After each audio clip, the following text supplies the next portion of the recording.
So, it's been requested to make a Nahida weapon tier list because she's so complex. So there are a bunch of different hierarchies, and we're gonna have to list them depending on the build style. There's like a bunch of different ways to play Nahida. So we're gonna talk about each weapon individually and give you guys an idea of where they should land in a build. All right, so for Catalyst characters, obviously the 1-star weapons, trash, so don't worry about those. So Everlasting Moonglow, terrible weapon, doesn't have anything you need. Frostbear, terrible. Whatever this 3-star over here is, can't remember the name, terrible. All of these weapons, terrible, okay? None of them are good. Royal Grimoire, maybe here. Maybe, but probably not, but maybe here, sure, okay?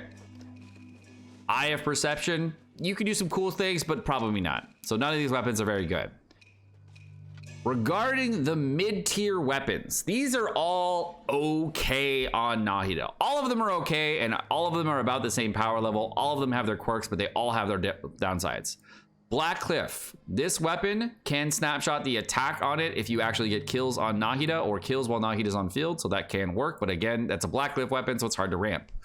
Klee's passive weapon for her 4-star weapon. This weapon can work.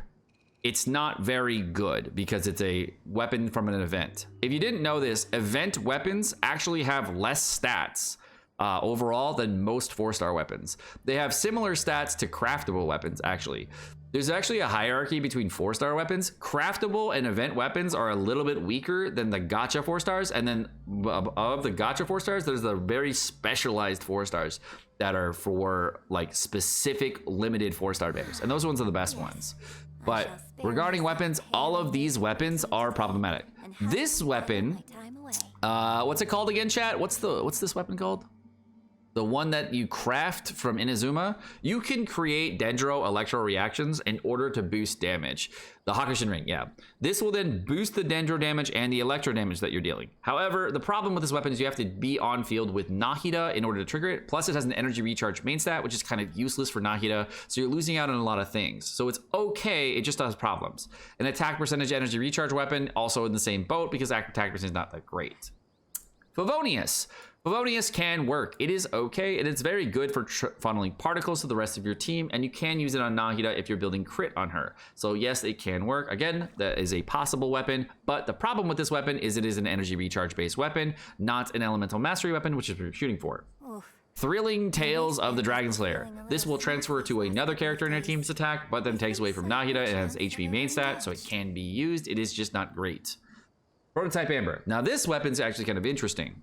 If you're a person that likes Fischl and running Fischl with a character like Nahida, and you want to run like an Electro Kaching team, then you can use Prototype Amber on your Nahida at that same time for an Aggravate spread build in order to boost the damage on your team more so that you can get a Fischl team paired with an Electro character, run Kazuha on the team, and actually not run a healer. So yes, this can work on Nahida. It is a good weapon. It's very situationally good and it could be better than other weapons depending on how good you are at the game. But if you're not very good and you're not good at dodging, not good at energy recharge, iframing, all that stuff, then this is a kind of mid-tier weapon. It doesn't really work out if you're not planning for it. But at max potential, it can be good. Skyward Atlas. This is an attack percentage and elemental damage percentage boosting weapon. It can be good. The problem is attack percentage is a little bit less valuable in general than elemental mastery on Nahida and can work. It does have problems though. And I'll go over some of the ways that you can use this weapon, but it's really not that great. Solar Pearl. Now this is a really weird weapon. This weapon is very good, but only if you are auto attacking on Nahida only, okay?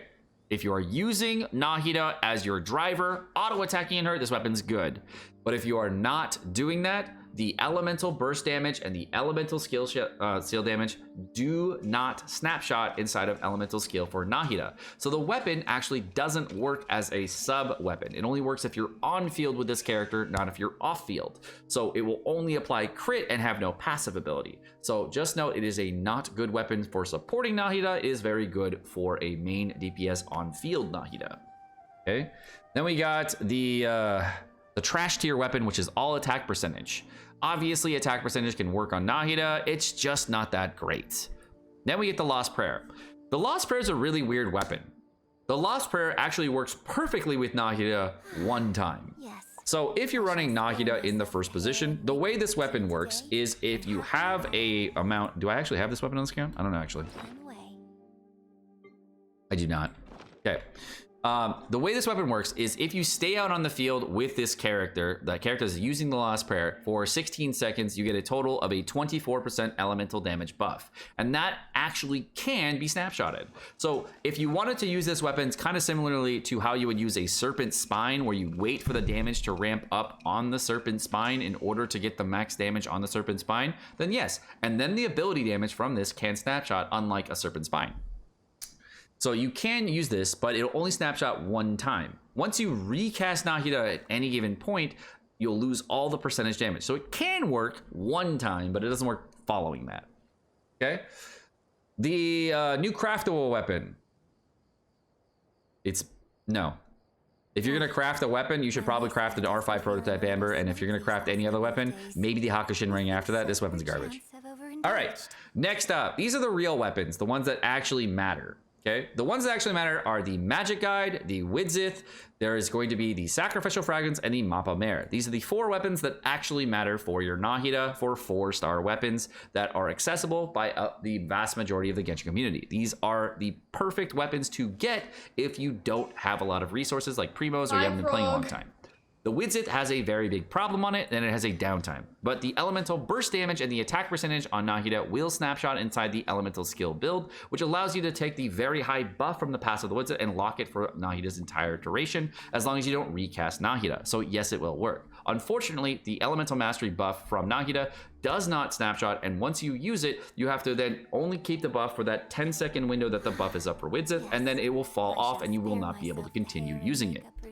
Sacrificial Fragments has the highest amount of elemental mastery on any weapon in the entire game for a 4-star, and has a whopping 221 elemental mastery, and will provide the most amount of elemental mastery for Nahida. The problem with this weapon, of course, though, is that it is Sucrose's best weapon already, so you have a problem with weapon sharing, and if you have a lot of Sacrificial Fragments, then you could use this weapon.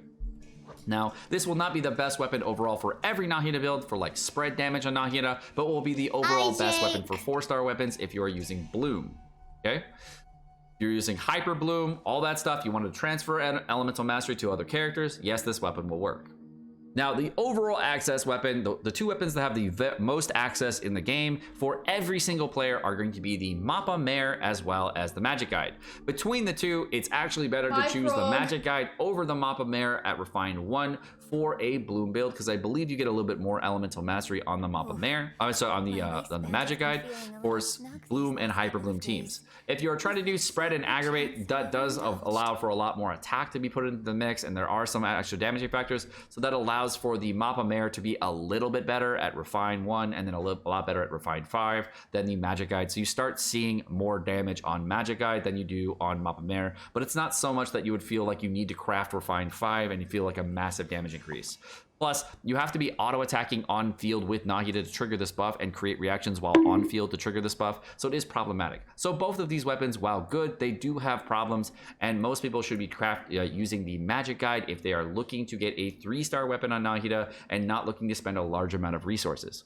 However, if you've been playing Genshin Impact for a long time and you are looking for the best possible weapons for Nahida, the 2 best weapons that you can get without getting her signature weapon are going to be the Wandering Evanstar as well as the Kagura's Verity. These weapons are actually exceptionally powerful. The Wandering Evanstar has a very large amount of elemental mastery, less so than the Sacrificial Fragments, but will also pass along attack percentage to the rest of your team. So if you are looking to buff the rest of your team with extra attack percentage as well as elemental mastery, it will provide the largest possible buff to the characters on the team and will mathematically have the highest overall DPS for those types of teams. However, if your team is not attack percentage based, let's just say a Nilo team, then you would probably want to stick with the Sacrificial Fragments.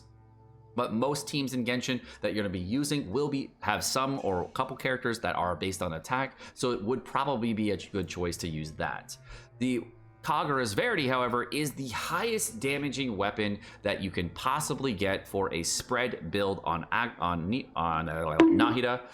as well as an Aggravate team. It will boost her by the absolute highest amount of damage, but will take away from the characters on the team, so your other characters on your team will not be receiving as high as a boost. So Nahida's damage will go up, but the problem is the other character's damage will not go up. So, and that becomes, so if you're using, let's just say, Sino, Raiden Shogun, you're using Kaching, these characters will not get buffed at all by the Kagura's Verity. They will get, they will boost the damage on Nahida up, but it won't be as high as what you could get normally. Now, with her signature weapon will be the best because it will do on par damage with the Kagura's Verity, but will also boost the team character a little bit more that's on field by additional elemental mastery transfer from her Ascension 1 passive. It will do almost similar damage between the Kagura's Verity and itself, and also provide an extra elemental mastery buff to the rest of the team, giving them all 40 elemental mastery. So yes, of course, her signature is a little bit better, but it's not so much better that I would recommend people summoning for it, because the weapon is one of those weapons